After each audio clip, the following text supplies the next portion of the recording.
नमस्ते, बालाजी हिंदी टैरो में मैं कृष्णा दास फिर से आ गई हूँ आप लोगों की स्वागत करने। मैं फिर से लेके आई हूँ एक जनरल लव रीडिंग होगी। ये सिंगल्स के लिए होगी जो खुद को सिंगल मानते हैं। किसी भी तरीके से अगर आप खुद को सिंगल मानते हो तो ये रीडिंग आपके लिए होगी। पहले आप रिश्ते में थे लेकिन अभी आप नहीं हो, कभी भी कोई रिश्ते में नहीं थे तो भी आप सिंगल हुए, रिश्ते में हो लेकिन आपको लगता है कि आप सिंगल हो तो भी आप सिंगल हुए। जनरल रीडिंग है तो इसको जनरल तरीके से ही देखें, जितना भी रेजोनेट करे उसे रखें, बाकी को छोड़ दें। हो सकता है बाकी रीडिंग किसी और के लिए हो। सनसाइन मून साइन किसी भी साइन से अगर आप सेजिटेरियस हो यानी धनुराशि और सिंगल हो तो ये रीडिंग आपके लिए होगी। इसमें हम आपकी पास्ट की एनर्जी को चेक करेंगे, फिर आपकी प्रेजेंट की एनर्जी को, फिर देखेंगे पास्ट से क्या कोई आपकी लाइफ में इन दिनों एंट्री ले रहा है या नया कोई आ रहा है। अगर आ रहा है तो उनका नेचर कैसा हो सकता है और एंजल की गाइडेंस आपके लिए। ये कोई जेंडर स्पेसिफिक भी नहीं है और एनर्जी वाइज वर्षा होते रहते हैं, इसका थोड़ा ख्याल रखिएगा। ये रीडिंग आप 17 से लेकर 23 अक्टूबर तक देख सकते हैं। देख लेते हैं सिंगल्स के जो भी सजिटेरियस है, आपकी पास्ट की एनर्जी को हम चेक करेंगे। सजिटेरियस के जो भी सिंगल्स हैं, 4 ऑफ पेंटिकल्स। पास्ट में मुझे लगता है आप बहुत ज़्यादा अपने आप में रहते थे। फिनेंस को लेके बहुत ज़्यादा आप कॉन्शियस थे। पैसे सेविंग्स करना, पैसे जमा करना, पैसे कमाना, एसेट्स खरीदना, एसेट को बढ़ाना और हर चीज़ में अपना कंट्रोल रखने की कोशिश कर रहे थे। अगर आप किसी रिश्ते में थे तो उस रिश्ते का कंट्रोल भी अपने हाथ में रखने की कोशिश कर रहे थे। किसी की बातों से आप बहुत ज़्यादा हर्ट हुए थे, आपको उस बात को आप याद करके आगे बढ़ रहे थे। मतलब रिश्ते में भी थे तो भी आप अपने आप से परेशान थे, और अगर नहीं थे फिनेंशियल स्टेबिलिटी के लिए दौड़ रहे थे तो उसमें भी आप अपना पूरा कंट्रोल रखने की कोशिश कर रहे थे। कुछ चीज़ें आप दिल में लगा के बैठे हुए थे। रिश्ते में अगर आपने किसी के साथ रिश्ता निभा रहे थे आप, तो किसी ने आपको कुछ कह दिया तो आप उस बात को दिल से लगा के रख रहे थे। हो सकता है रिश्ते में बहुत ज़्यादा कंजूसी आप दिखा रहे थे। किसी के साथ अगर रिश्ते में थे, आप बहुत ज़्यादा फिनेंस को लेके बहुत ज़्यादा कॉन्शियस थे। पैसे सेविंग्स करना, पैसे जमा करना, एसेट्स खरीदना, चीज़ों को अपने तरीके से ऑर्गेनाइज करना, इन चीज़ों में आपका हमेशा जो है वो सोच रहता था। अभी प्रेजेंट की आपकी एनर्जी कैसी है देख लेते हैं सजिटेरियस। अगर आपको रीडिंग अच्छी लगे चैनल को सब्सक्राइब कर दीजिएगा, लाइक शेयर एंड कमेंट करना भी ना भूलिएगा। किसी को अगर पर्सनल रीडिंग चाहिए तो डिस्क्रिप्शन बॉक्स में इसका डिटेल्स है, आप उसे पढ़ के मेरे साथ कांटेक्ट कर सकते हो। किंग ऑफ पेंटिकल्स, मैंने कहा ना पास्ट में भी आप पैसों को लेके बहुत ज़्यादा सीरियस थे, प्रेजेंट में भी आप पैसे पैसे और स्टेबिलिटी इस पर काम कर रहे हो। अपने मान, प्रतिष्ठा, पैसा, डिग्निटी, एस्टेब्लिशमेंट, आपको हमेशा इन चीज़ों में आप घिरे हो।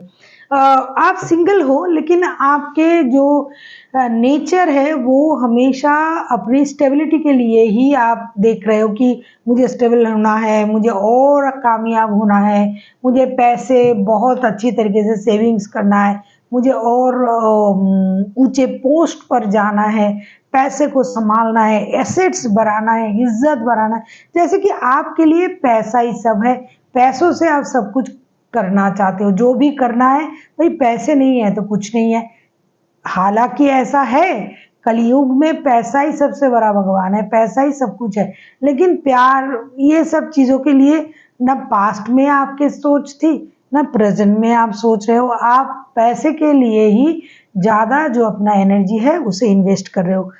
अच्छे काम करना, प्रमोशन लेना, पैसे कमाना, नाम, इज्जत, शोहरत, पैसे, इन चीज़ों में आपकी जो सोच है वो है।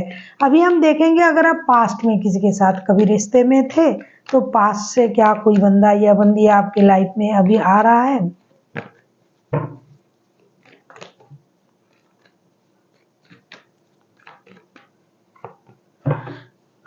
पेज ऑफ कप्स, देखो, कोई दोस्ती का ऑफर आपको दे सकता है, कोई आपके तरफ माफ़ी मांगने आ सकता है। ऐसा लगता है कि पास्ट में किसी के साथ अगर आप रिश्ते में थे, तो वो रिश्ता पैसों की वजह से प्रॉब्लम में आया था। तो अभी जो आपकी नेचर है ना, वो पूरी तरीके से पैसों में अटका हुआ है कि भाई मेरे पास पैसा होगा तो कोई भी बंदा या बंदी आएगी, मुझे अपने किसी के पास जाने की ज़रूरत नहीं है, हर कोई मेरे पास आएगा। मेरे पास अगर पैसा होगा, सम्मान होगा, पोस्ट होगी, प्रॉपर्टी होगी, तो इस तरीके से आप सोच रहे हो। कोई आपकी बच्चों की माता या पिता हो सकता है जिनके साथ आपका शादी हो चुका था, लेकिन पैसों की वजह से रिश्ता अलग हो गए। जैसे कि मैंने कहा ना कि आप रिश्ते में हो लेकिन आपको लगता है कि आप सिंगल हो, कभी कोई रिश्ते में नहीं थे। तो अगर आप कभी ऐसी कोई रिश्ते में थे जिनके साथ आपका शादी हुआ था, आपके बच्चे हैं उनके साथ, तो वो पर्सन आपकी तरफ आ सकता है। और दूसरी बात, कोई चाइल्डिश एनर्जी वाला कोई बंदा या बंदी आपके तरफ आ सकता है दोस्ती का ऑफर लेके, आपसे माफ़ी मांगने आ सकता है। हाँ, आ सकता है ऐसा कोई पर्सन। देख लेते हैं नया कोई क्या आ रहा है आपकी लाइफ में। अगर आपको रीडिंग अच्छी लगे, चैनल को सब्सक्राइब कर दीजिएगा, लाइक शेयर एंड कमेंट करना भी ना भूलिएगा। किसी को पर्सनल रीडिंग चाहिए तो डिस्क्रिप्शन बॉक्स में इसका डिटेल्स है, आप उसे पढ़ के मेरे साथ कांटेक्ट कर सकते हो। देख लेते हैं।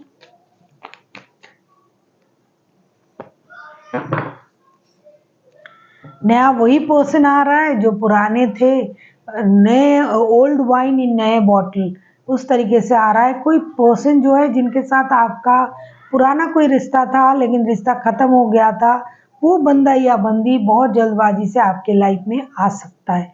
वो इंतज़ार कर रहा था सही मौके का, सही वक्त का। तो हाँ, नया भी आ सकता है, लेकिन मुझे लगता है नया उनकी आने की जो सिचुएशन होगा, जो तरीके होंगे वो नए होंगे, लेकिन बंदा कोई पुराना आपकी पहचान वाला जो नए तरीके से आपके लाइफ में आ सकता है। अभी हम देखेंगे एंजल की तरफ से आपके लिए क्या गाइडेंस है सजिटेरियस।